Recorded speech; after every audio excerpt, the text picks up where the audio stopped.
1951 की यात्रा 2019 में आदरणीय प्रधानमंत्री जी की इच्छा शक्ति और अमित शाह जी की रणनीति ने धारा 370 को धाराशाही कर दिया।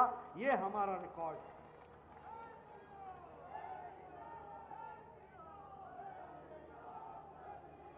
जो कहा था वो किया।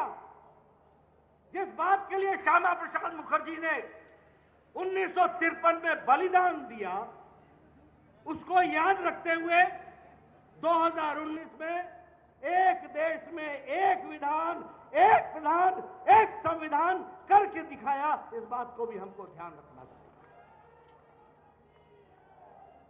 हमने 1951-52 में कहा था, 1952-53 में कहा था कि हम एकात्म मानववाद को लेकर के आगे चलेंगे। जब हमारी सरकारें प्रदेश में आई तो हमने अंत्योदय लिया। अंत व्यक्ति का, अंतिम व्यक्ति का जो पायदान पर खड़ा है उसकी चिंता हम करेंगे। हमने सोशलिज्म का नारा नहीं दिया, हमने कम्युनिज्म का नारा नहीं दिया, लेकिन गरीब के लिए समर्पित होकर के खड़े होने का संकल्प लिया। और आज मुझे खुशी होती है कि आदरणीय प्रधानमंत्री नरेंद्र मोदी जी ने सबका साथ, सबका विकास, सबका विश्वास और सबका प्रयास, इसको सच्चा करके दिखाया है और उसको पूरा किया है। ये भी हमको ध्यान रखना। इसलिए मित्रों, ये हमारी अकेली पार्टी है जो दुनिया की सबसे बड़ी पार्टी है। हमारी अकेली पार्टी है जो वैचारिक पार्टी है। हमारी अकेली पार्टी है जिसके पास आप जैसे लाखों कार्यकर्ता हैं। और ये अकेली पार्टी है जिसका जनता में जनाधार है। और जब मैं जनता के जनाधार की बात करता हूं तो मैं खुशी से आपको बताता हूं, आप सब लोग बड़े भाग्यशाली हो कि हमारी पार्टी में आज लोकसभा में 302 एमपी हैं, राज्यसभा में 92 एमपी हैं, हमारी 1395 विधायक हैं, 18 राज्यों में, 12 राज्यों में विशुद्ध भारतीय जनता पार्टी की सरकार है और एनडीए की सरकार 18 राज्यों में है। और लगभग 117 के आसपास हमारे मेयर हैं।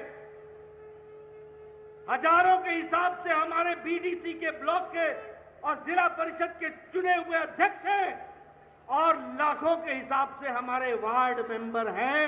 ये भारतीय जनता पार्टी 18 करोड़ की पार्टी है, इसको हमको समझना चाहिए। हम सबसे बड़ी पार्टी है। अभी चुनाव हुए 2019 के बाद, बिहार का चुनाव हुआ, भारतीय जनता पार्टी ने जीत हासिल की। असम का चुनाव हुआ, हमने असम में पहली बार दोबारा सरकार बना ली और फिर से भारतीय जनता पार्टी का कमल का निशान किया।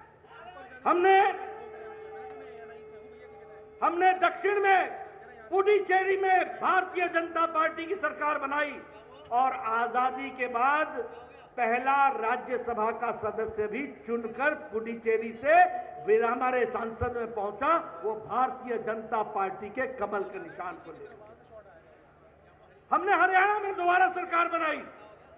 हमने उत्तर प्रदेश में 32 साल बाद कोई पार्टी दोबारा आई है तो वो भारतीय जनता पार्टी आई है, और कोई मुख्यमंत्री दोबारा आया है तो वो पहली बार आए हैं तो योगी आदित्यनाथ जीत करके आए हैं। ये भी हमको ध्यान रखना।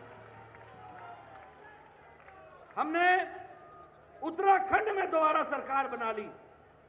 आप लोगों के सहयोग से हमने गोवा में तीसरी बार सरकार बनाई, तीसरी बार।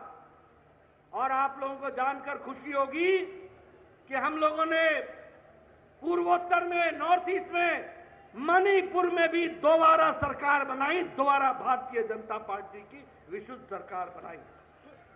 इसलिए मित्रों, भारतीय जनता पार्टी एक अकेली पार्टी है जिसका जनाधार, जो जन के आधार पर चलती है।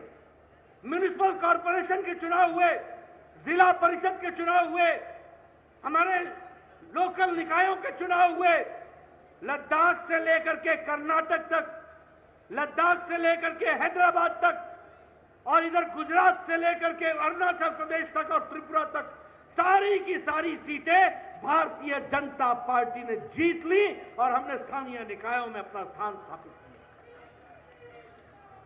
हमने मध्य प्रदेश में जीता, हमने उत्तर प्रदेश जीता, हमने राजस्थान जीता। इसलिए भारतीय जनता पार्टी सिर्फ लोकसभा नहीं जीतती, सिर्फ विधानसभा नहीं जीतती, हम लोकल चुनाव भी जीतते हैं और जमीन की पार्टी कहलाते हैं। इसको भी हमको ध्यान में रखना है। मित्रों, आप लोगों को जानकर खुशी होगी कि हमारा सिर्फ राजनीतिक चेहरा ही नहीं है, हमारा सामाजिक चेहरा भी है। कोरोना के दौरान सारी पार्टियां लुप्त हो गई, आइसोलेशन में चली गई, आईसीयू में पहुंच गई, कोई दिखने को नहीं मिलता था। नेता भी ट्विटर पर मिलते थे या वीसी करते हुए मिलते थे।